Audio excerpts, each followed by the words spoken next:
send out an email.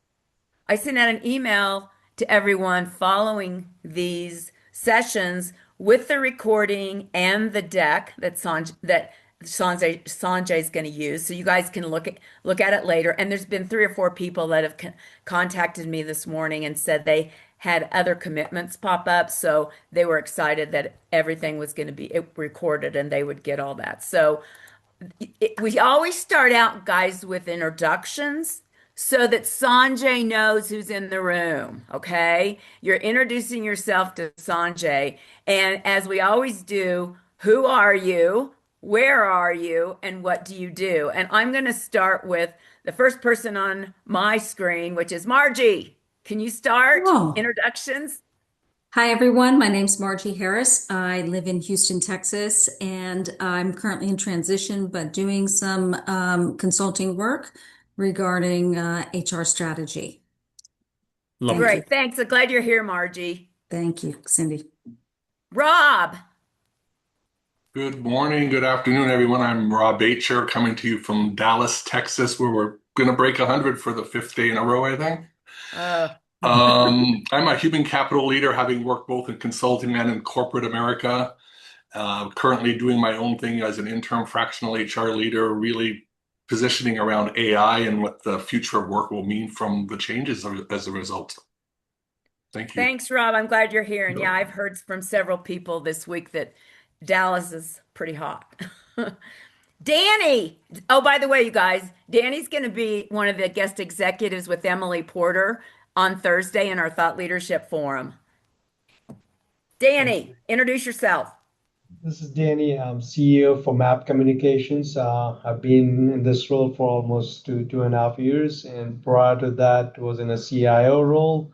So I'm in an interesting situation with regards to leading the AI transformation at my organization, and that's what Cindy was talking about. Will be the talk on Thursday. Glad you're here. Thank you. Matthias. Good afternoon, everyone. Matthias Piotrovic. I'm a VP of HR for a company called Denata. We're part of the Emirates Group, the aviation company, as you know. I am in Orlando, Florida, and it's really hot here as well, as expected. And I am happy to be part of another sessions with ESA. So thank you. Thanks, Matthias. Glad you're here. Eric. Hi, Eric Chernick here. I'm a CEO in the B2B distribution space in private equity and down here in Dallas, Texas. Glad you're here, Eric. Thanks. Astad, welcome. He's one of our new participants. Thank you so much, Cindy. Great to be with you guys today. Glad I could join the session. My name is Astad Thanjisha. I have been a leader in the HR space for 20 years, based in Dallas, Texas as well. And he just was at AT&T as their head of talent acquisition, right? Yes, I led a talent acquisition, and I was also working in the talent management space at AT&T. Glad you're here. Thank you, Cindy. Susan. Hi, everyone. Susan Kelleher here. I'm on the West Coast right now, so I had to quickly throw a jacket over the usual stuff that one wears when you're in Southern California in the summer. So I'll be here until the middle of the month. I am actually a resident of Delaware, so that's my home. I am a board member, comp committee and succession committee chair, and have been doing that now for 5 or 6 years. I retired as a CHRO from the Comores Company in 2024, and then dedicated all my time into board and advising. This is such a fun group to be a part of, and I'm always interested in these early stage opportunities. So I appreciate being a part of this. Thank you. Thanks for being here, Susan. You're amazing. Tim. Hey, everybody. I'm calling in from very wet, still wet Indiana, just north of Indianapolis. In fact, I saw a video of a road that's less than a half a mile away that doesn't exist anymore. So it's a beautiful 75-degree sunny day. So hopefully we're going to get dried out here. But I'm a former CHRO. and HR executive for over the last 30 years or so in large brand manufacturing and healthcare space. And for the past 3 years, have been as an advisory board member in 2 organizations and very busy consulting, basically all over the world. And Cindy's keeping me very busy right now. And enjoying it very, very much. And AI is at the heart of what we do, especially around the retention space. Yeah, Tim, we're having some fun, huh? Indeed, indeed. Christian, welcome. Welcome. Thank you for having me, Cindy. It's good to see you. Good to be here. I'm Christian Gomez, Vice President of Strategy of ADP. I live at the junction of enterprise, finance, HR, and IT, with a focus in human capital performance. And I am based out of Miami, Florida. Glad you're here. Fanny. Hi, everyone. Can you hear me? Yeah, we can hear you. Okay, all right. It was telling me that I was muted. So I am Fanny Shoemaker. I actually my home office here in Dallas. Total rewards and HR operations leader for, gosh, about 30 years now. I am currently leading the stand-up of HR for a PE-backed carve-out of United Health Group. So having a ton of fun right now, just blowing and going. Glad you're here, Fanny. Thank you. Jessica, welcome.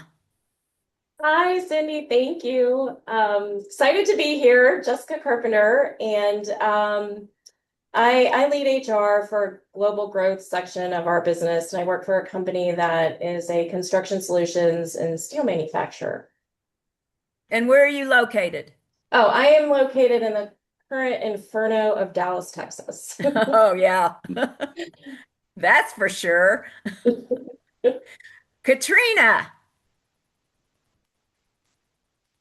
Hello. Good to see everyone. I'm Katrina Thompson. I am in High Point, North Carolina, where the climate is very lovely today, sunny and a little bit cooler. I am a semi-retired CHRO. I was in the public accounting industry for over 25 years, stepped away from that a couple of months ago and figuring out what's next. Thanks for having me again. Yeah, glad you're here. Mike Nichols. Sounds like it's a good day to not be from Dallas. So I'm in Kansas City.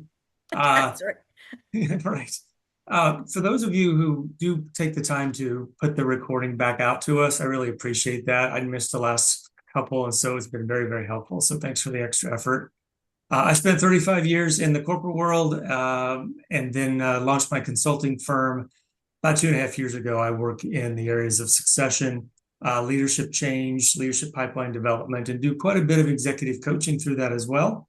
And been doing that for 2.5 years across the US and multiple industries.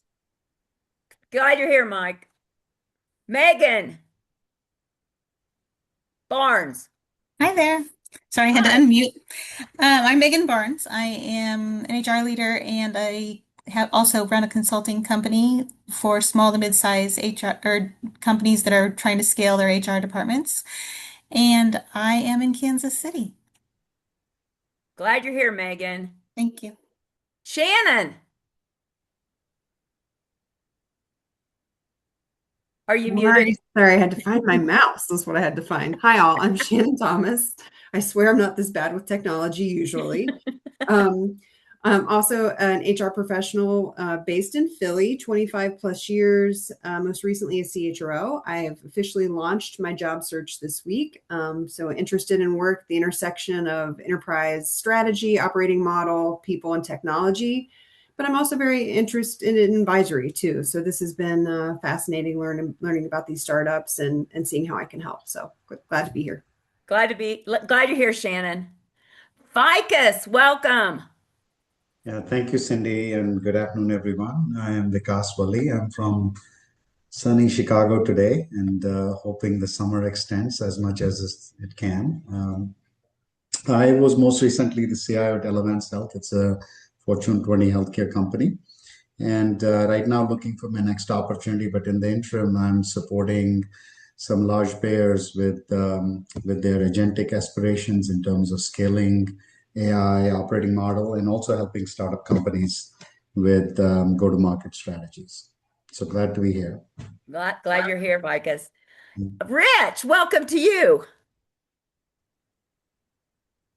Thank you very much. So Sydney and I spoke last week, and it turns out we have a lot of common connections. We also serve on 2 boards together. So Cindy, thank you for inviting me. I'm looking forward to the discussion. Glad you're here, Rich. Thank you. I am based outside of Detroit. Currently, I'm president of Technology Resource Group, which is a search group for engineering and IT. I've been in the staffing world for about 30 years. And I always say my side gig is, because everyone needs to have more than one job, I mentor and advise tech startups in HR, recruit tech. And then I was kind of telling Cindy about this new thing that's people are really excited about. Not many people know about it, but it's going to be big someday. It's called AI.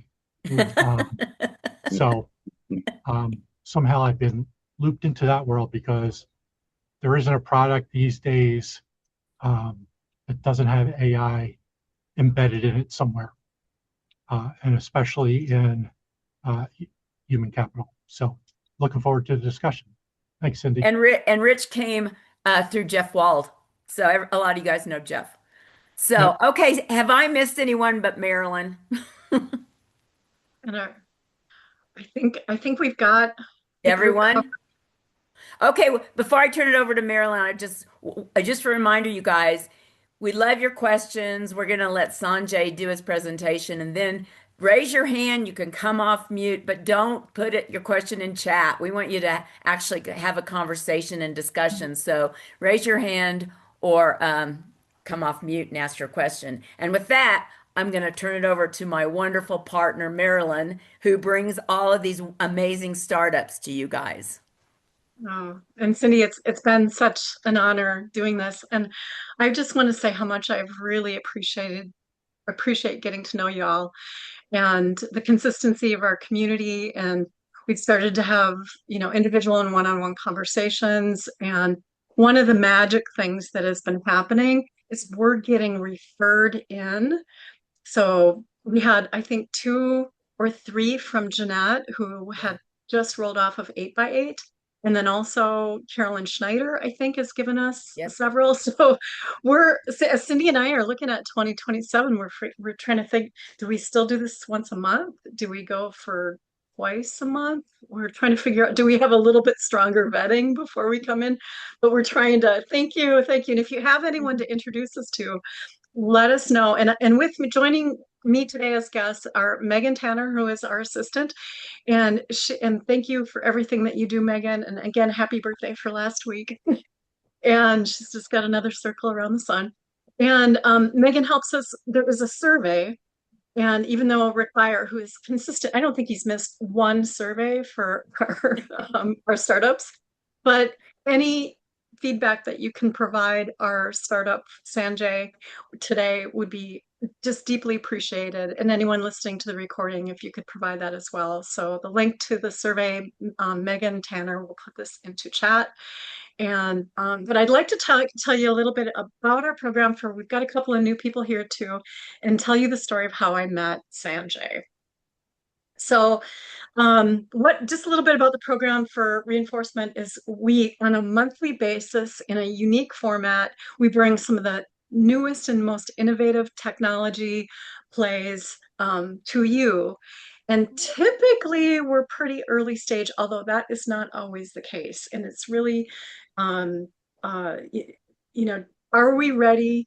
The question that we're looking for is, are you ready, or at least curious about how and in what ways can a go-to-market advisory board help your business? And so that's where you all come in. And so, for the founders, the ticket in is has been actually one of three things here is that you're either doing a first-time advisory board and you know that this is what you want to do, because it's not the best technology that necessarily wins in this race. It's the best go-to-market. And how do we do that? We have strategic access to the cumulative years of experience and the insight and the connections that you all bring, and how can that be collected for in support of a go-to-market. We've had people in our community, and in fact, one was Mavi. Frank was looking to replace Josh Person because who was not adding any value onto his board. I just get a kick out of that, and so, but it's a replacement or refresh of advisory board members, and there's typically, especially if you're in the motion of using an advisory board, there is a call it new fresh blood, and so you could be part of a refresh even if it's not a large board. And really, if you're early stage or just getting started in this kind of a motion, advisory board curious. And so and sometimes it takes a good year to get that sorted out. I mean, Tim Jurgensen, I'm thinking about how many meetings that we've had along these lines, and then eventually something lands and sticks. So the word of advice is kind of stay the course. This is our brag slide of all of the logos that we've brought in last year and this year. And right now on our schedule, and Cindy and I are meeting after this afternoon, we are full up for 2026.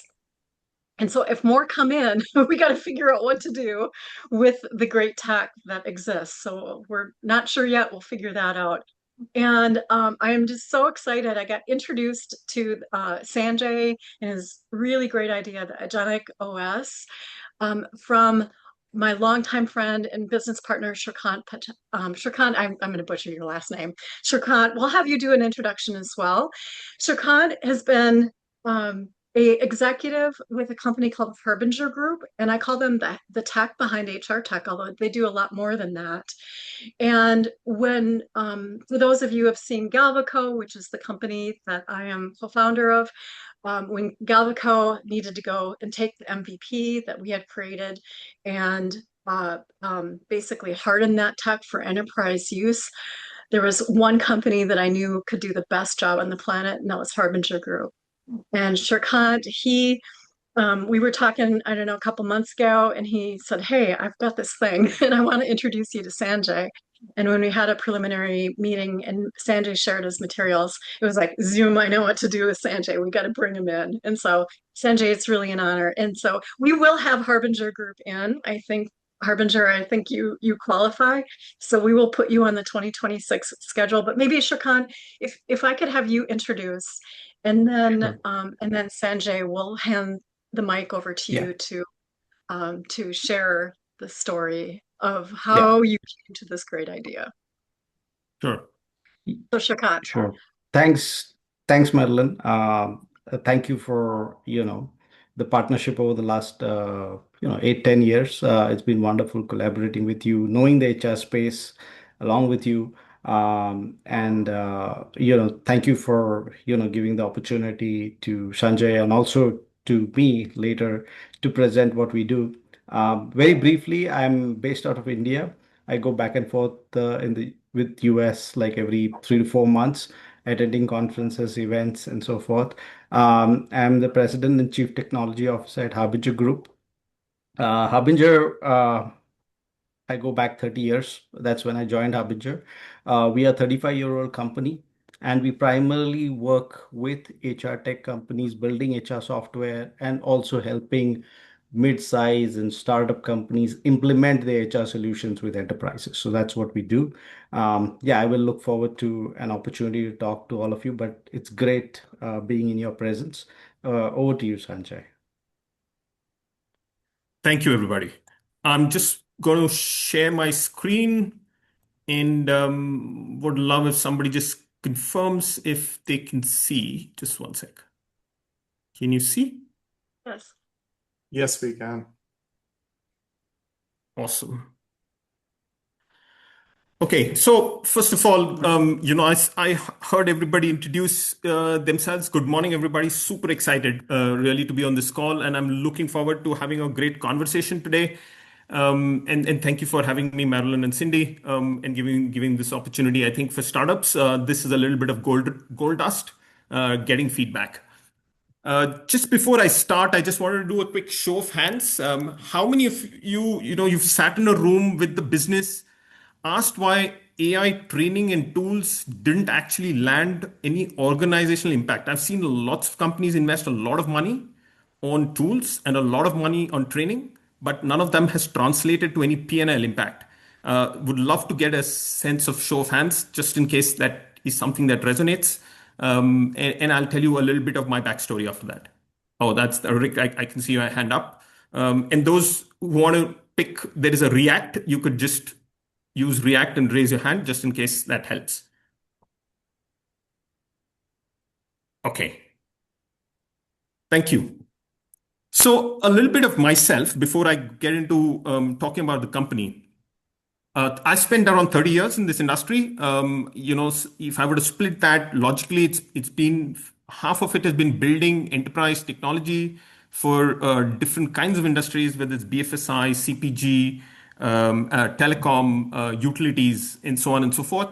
And most recently, I was the chief product officer, shipping a bunch of an LLM-based product to around 150 odd Fortune 2000 companies. And the other half of my 30 years has been, while I've built all this, I've been trying to watch how much of this actually lands in people adopting the tech, and more often than not adopting the tech.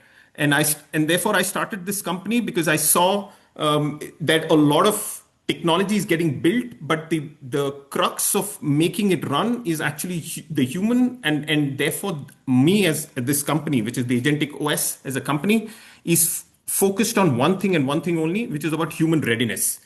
So let me just tell you about three problems, okay? And this is basically stuff that I've learned from my experiences, both with my customers and what I've spent over the last few years around this subject area.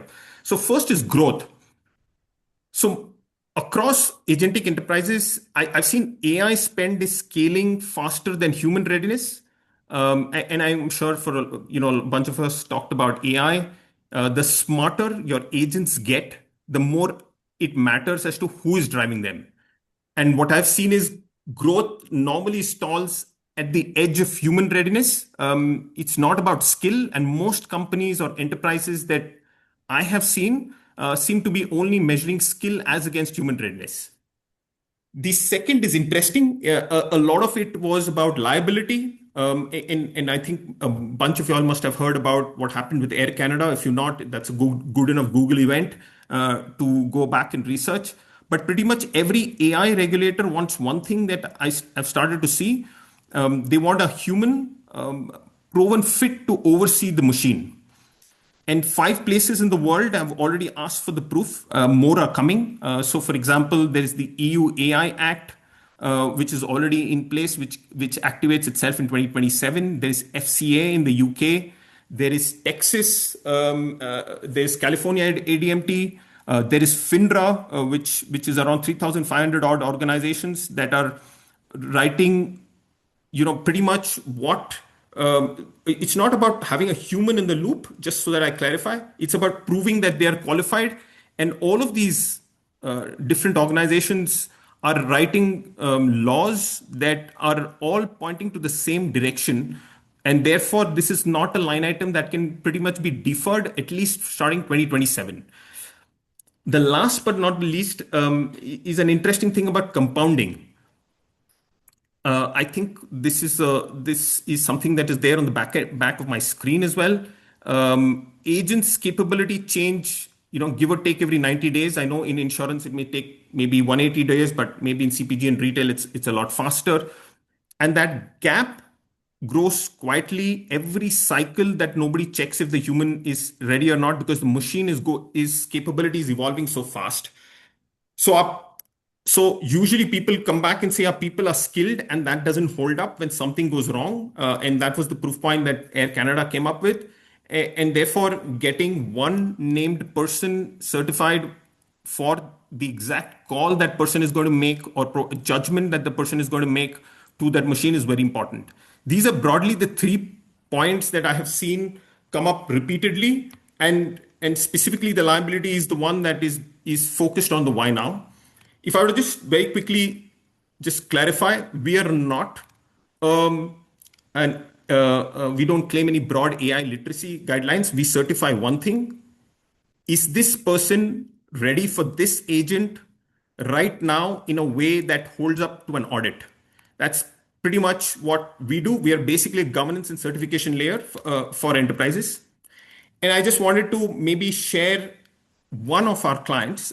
So we work with a few billion-dollar enterprises. One of them is a Fortune 100 company. And I wanted to talk you through this because in this company, all 3 problems that I talked to you about, which is growth, liability, and decay, all come together. So the context of this was this Fortune 100 CEO client is a large distribution company. They've set up a bold target, 50% growth over the next 2 years. That is without adding any additional headcount. They've gone all in to fully rewire their organization using an agentic layer, which is tech running through the entire company. As part of the entire process, for the people side, human in the loop is the plan. And clearly, from a management standpoint, they are hoping that judgment that the humans give will compound what the agents produce over time, and they're just not rubber stamps approving stuff.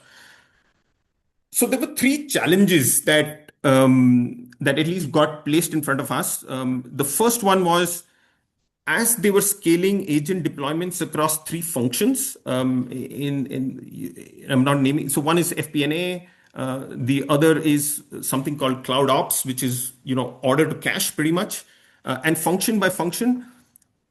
Their challenge was they were trying to figure out whether the people supervising those agents are actually ready. This was the first question that they had in mind. Second challenge they had was existing. They spent a lot of money on training data, basically, but the training completion data could not answer the question: who in that team can be trusted with judgment calls when an agent's output looks fine but isn't correct? So that was the second challenge that they had. And the third thing that was there is, clearly as part of their conversation with the CHRO and the CLO, they didn't have a board reporting number that existed to show whether human readiness was keeping pace with how fast the agents are being rolled out. So that, they didn't have anything to outline what is the risk, positive or negative, that compounds just because they didn't have a way to measure it.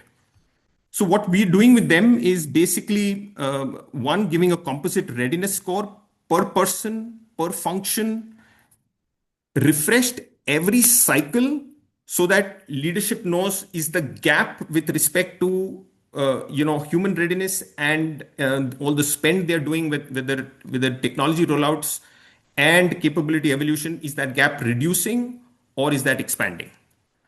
The second thing is that this composite readiness score, in every single assessment cycle, we are trying to get anywhere between a 15 to 25 percentage point lift, which is consistent with what we've seen with some of the other customers that we have.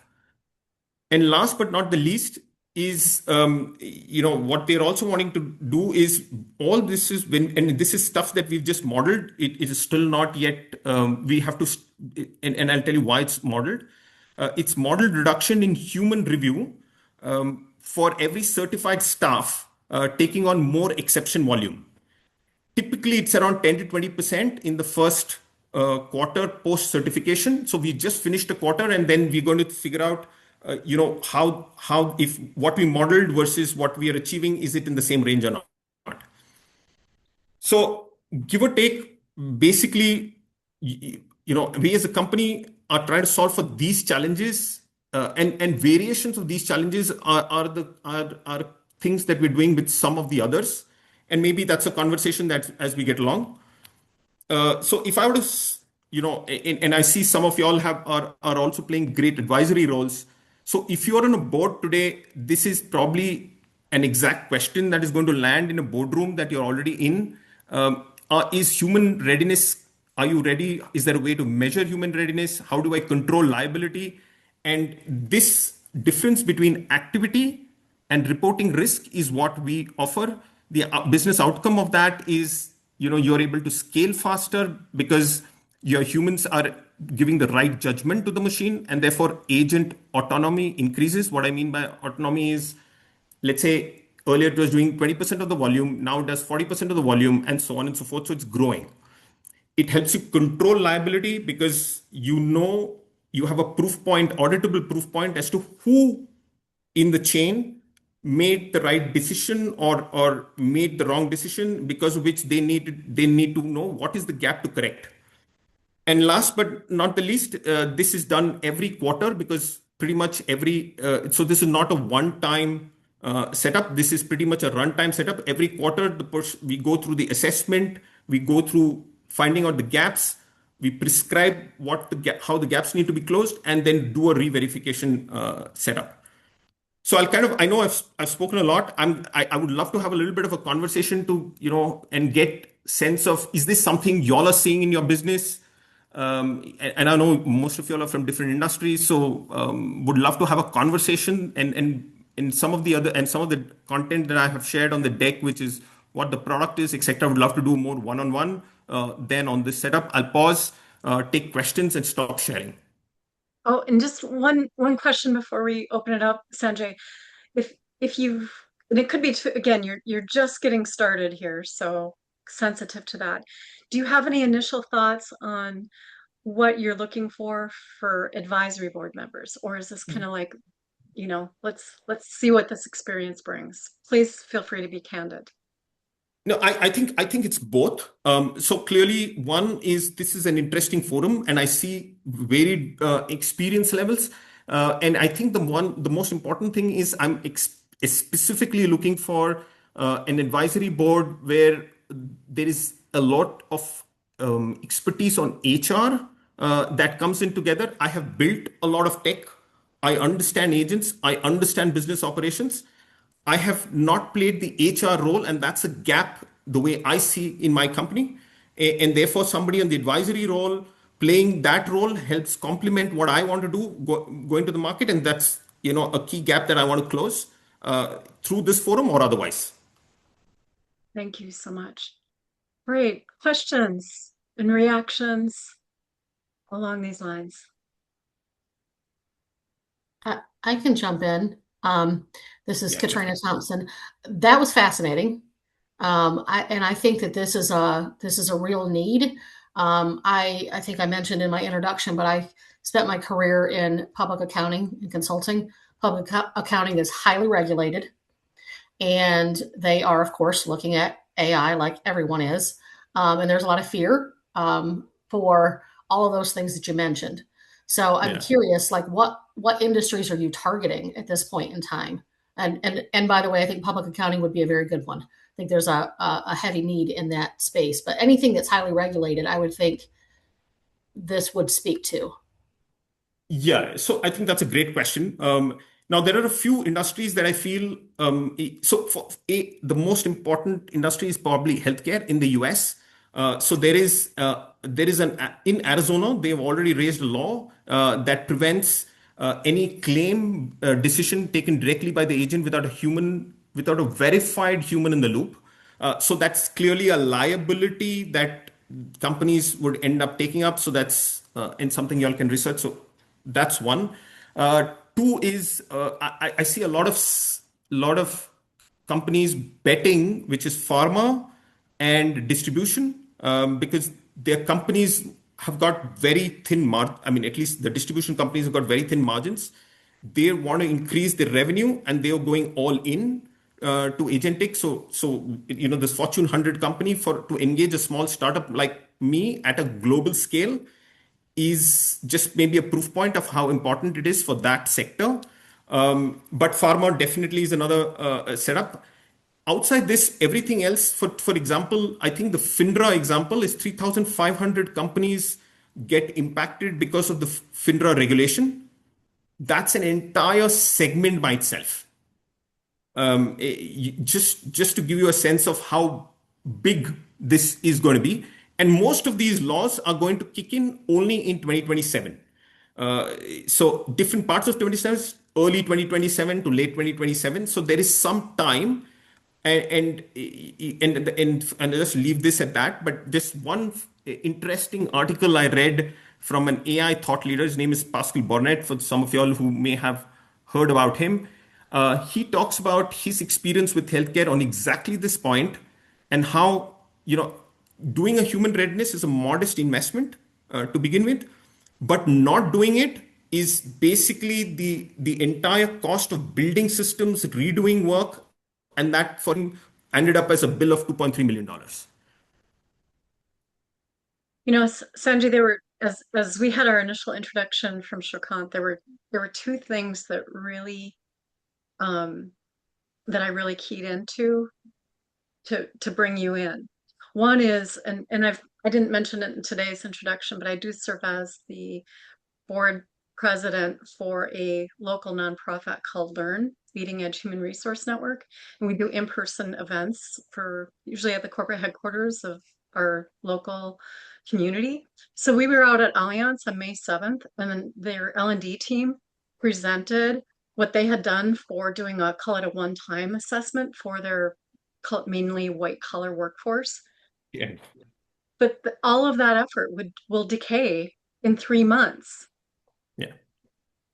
Right. So they shared their case study on call it at least baselining, but there was nothing in play for how fast all of this is changing. And the limitation of technology right now is the people side of things. So our capacity, so what Sanjay had shared was our capacity to even incorporate this technology were the limiting factor. And the mindset, the philosophy, the skills, all of these things. So we're approaching this really interesting point for those that are down that path. And so what kind of sustainable ways and what is the approach that we need to do in order to keep up and to competitively differentiate? That's what I really keyed into if I'm picking up what what you're doing. Yeah, no, I think you beautifully put it together. So in most startups, the easiest, if I may use the word tip of the spear, is the ability to assess where people are, and that pretty much takes just anywhere between 2 to 3 weeks. So it's quick, it's fast, it can be done rapidly, and it doesn't. And to the example you gave, they spend a whole bunch of time trying to put something together, which is going to change every 3 months, because when the capability changes, you got to redo the assessment, find out the gaps, and fix it. So therefore, fundamentally, I am very enamored by Palantir. I've tried to copy that entire philosophy of running all of this using a platform. So 80% of the work is done by software, which is adaptive in nature. It's an agentic platform in itself, which does the assess, it does the prescription, it does the verification in a loop. And there is obviously the last 20% of time, which with the forward deployment engineer, we are able to connect and integrate with systems and make this run extremely fast. So Marilyn, I love what you just said. I didn't focus so much on how we do it, but I just wanted to just ensure that people in the room, those who would be interested in just knowing how I do it, is what I try to summarize. We need to bring you into Allianz, I think. Knock on the door and say, hey, that whole program you did? What now? Yeah. Margie, you have your hand up. Margie. Yeah.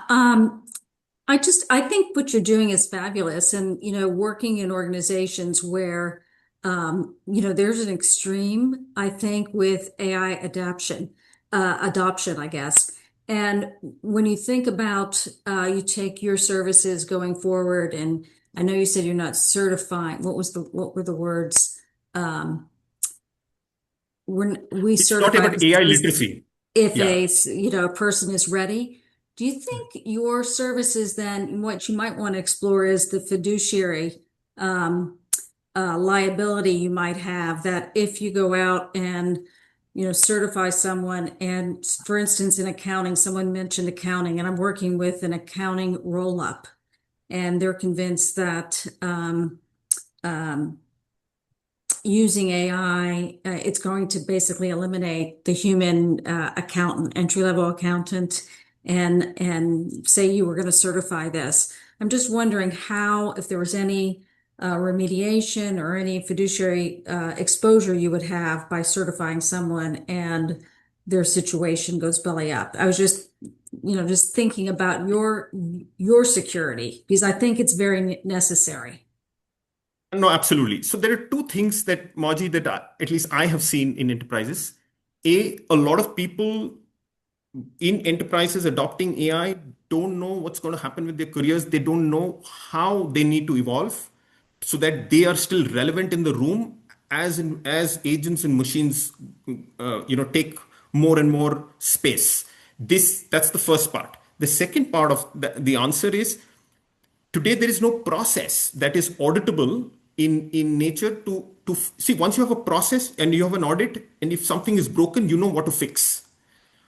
All the laws that are stating is they want a process in place that certifies that this person making this call has been trained to work with this agent, and the skills and the cognitive profile of the person needs to be dramatically different. So to short answer to your question is, we don't carry any a fiduciary exposure as long as we provide auditable proof that this was the process, this is how we trained the person, this was the gap that we've tried to do, so that in the case there is a gap, you know what part of the process to tweak and close that gap on.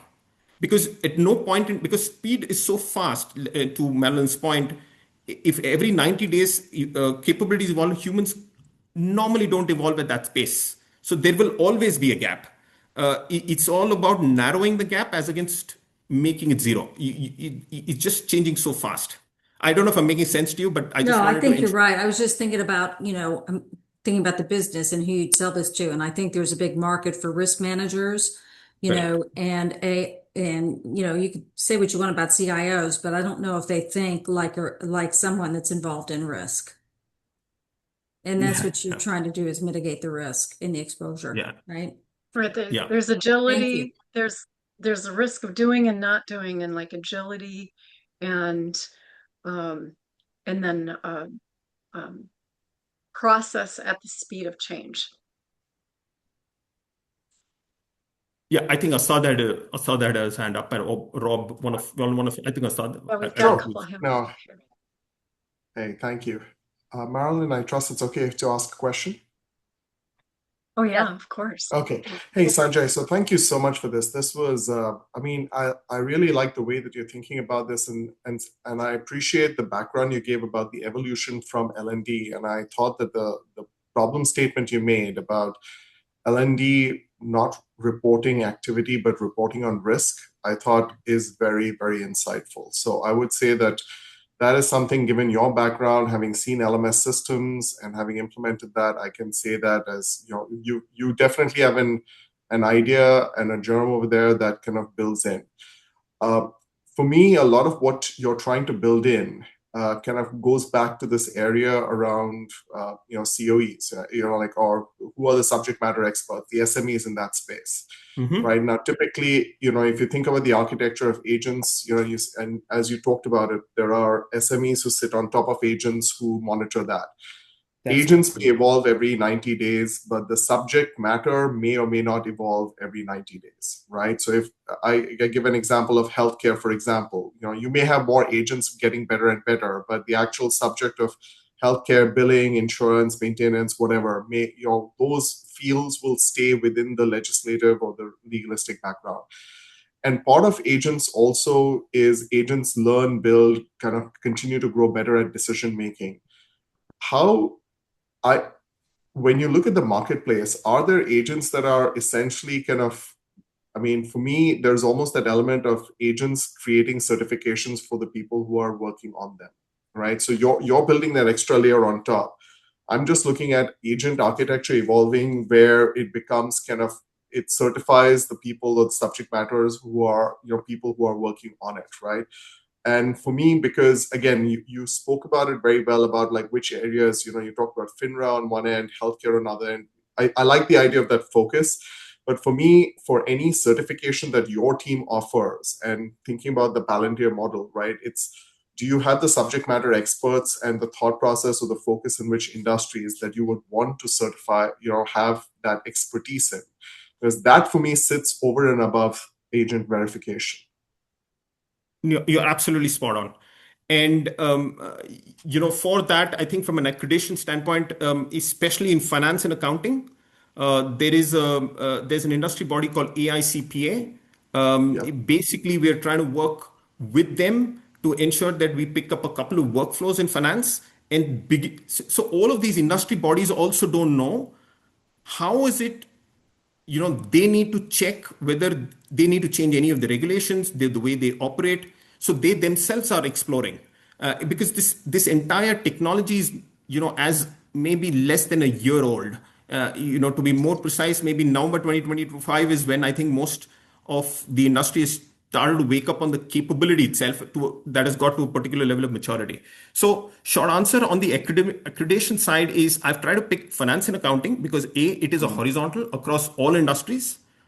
There is a industry body called AICPA with whom we've started a conversation to pick one or two workflows and co-create the certification model that will sit on top. It'll be owned by AICPA, but because they don't know how an agent will work, they bring in, as you rightly said, the subject matter expertise and the regulatory exposure, so to speak. That's how I'm beginning this journey on accreditation on top of what I offer. But having said this, a lot of companies that are currently deploying this in the sectors that I talked about don't have a way of finding out who are the 20% workforce or the catalysts in their workforce who are ready to work with agents today.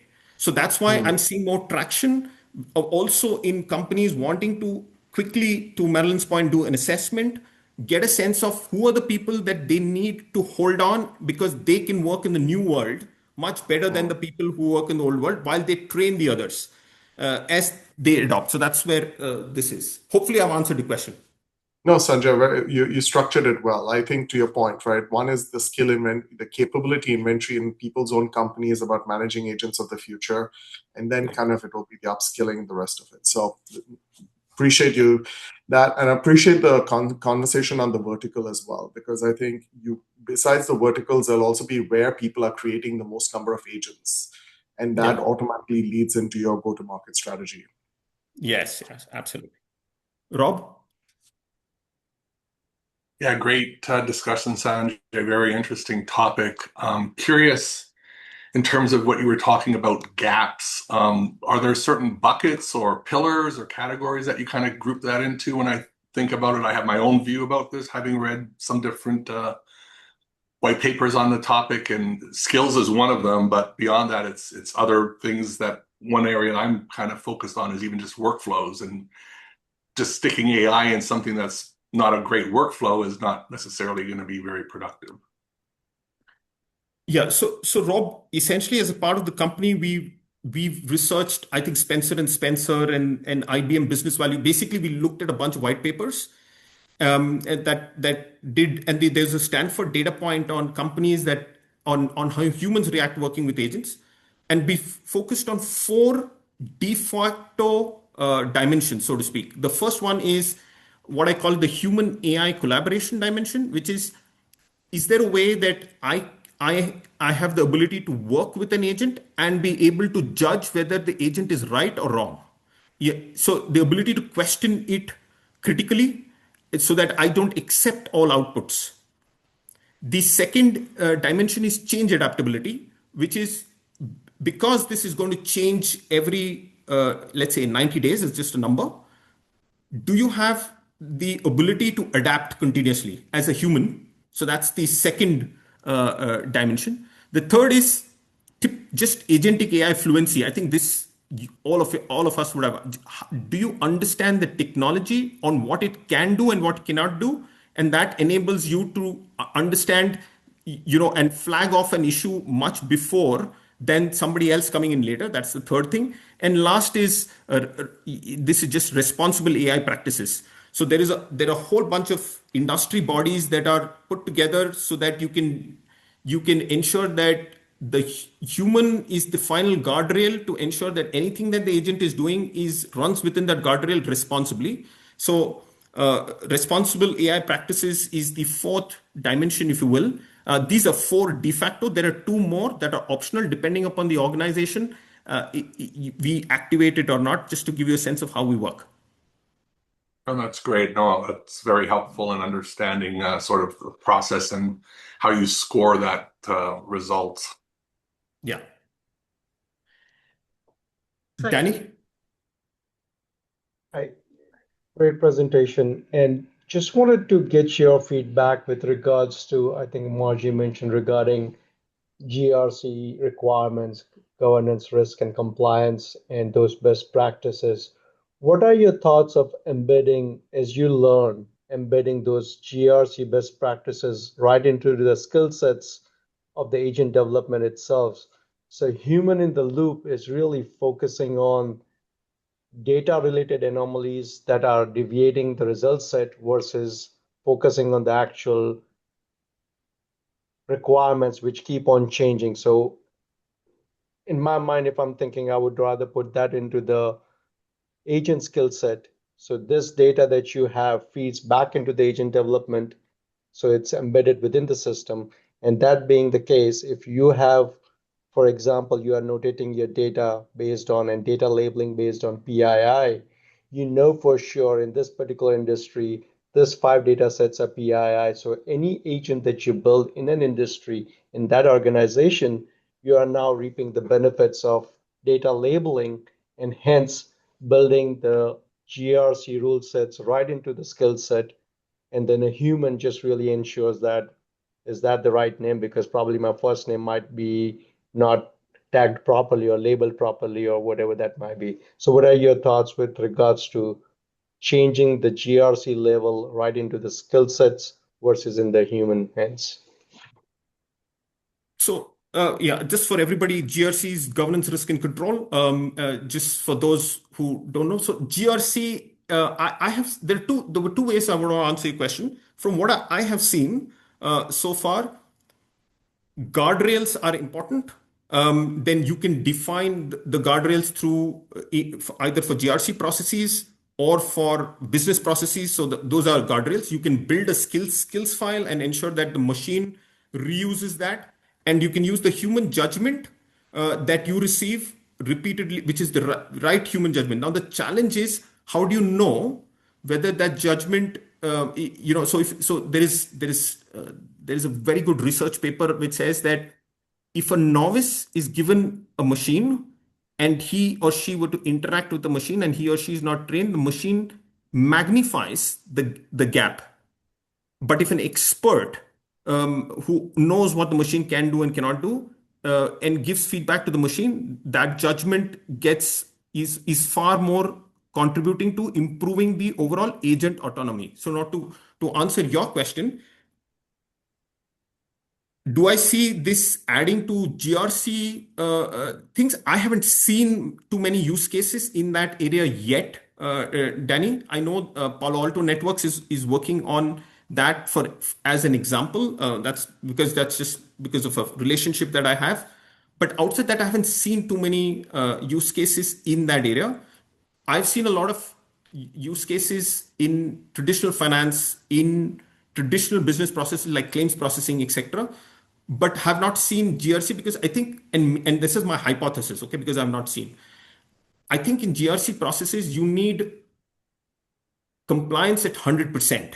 You need the compliance there or not there. Now, traditionally, with a probabilistic system, inherently, you cannot have something that is deterministically 100%. So you will always have something that maybe, 2 out of 10 times gives you a different answer.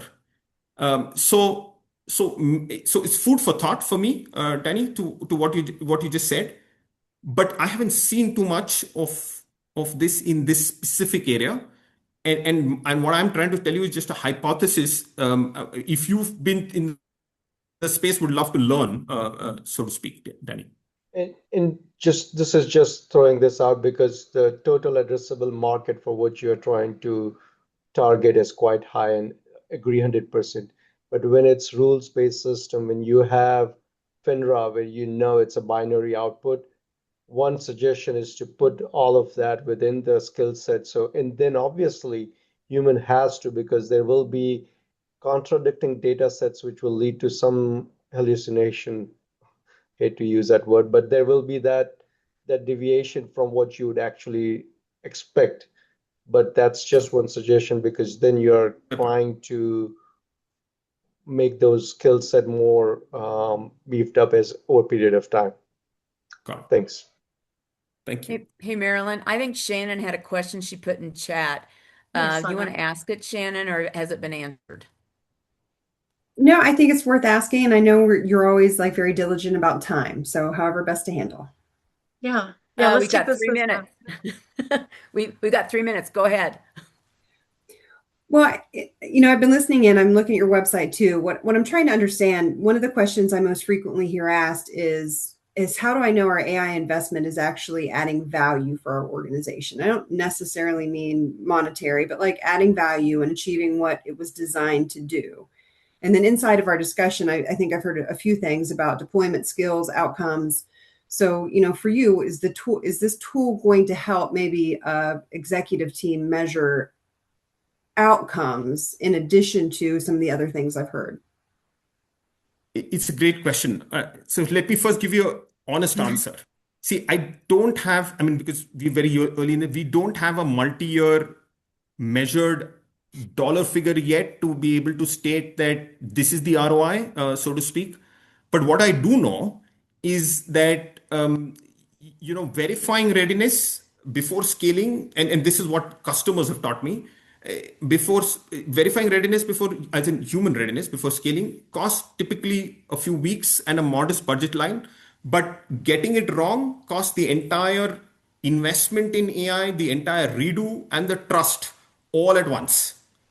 And the example I was giving about this $2.3 million as an example are a lot of pilots are failing because of that. So I think the long and short of how we are measuring today in terms of outcomes is the 2 points I talked about, which is to say, what is the percentage point readiness lift I can give per cycle, which in this case, in the Fortune 100 case, it's 15 to 25 percentage points, and it's similar to most other cohorts in the setup. And the other thing which I have not measured yet is the 10 to 20% drop in review overhead once these certified people take care of more exception load. I'm just giving my honest answer. I haven't cracked the ROI code yet. And this will just need a little bit more time. Hopefully once I finish this in the next quarter or so, I may be able to give you a better answer. Thanks, Sanjay. And if you want to connect outside of this, we certainly can. I mean, I have a lot of thoughts on skills and how quickly skills are changing too. And if you can help scratch that itch, I mean, the opportunities here are wide and deep. So yeah. Sanjay, thanks. We're at time. Go ahead, Marilyn. If you could please give some feedback to Sanjay, even if you don't have capacity, but if you could go through the link that Megan Hanner had put into chat would be really appreciated. And thank you, Shrikant, for the introduction to Sanjay.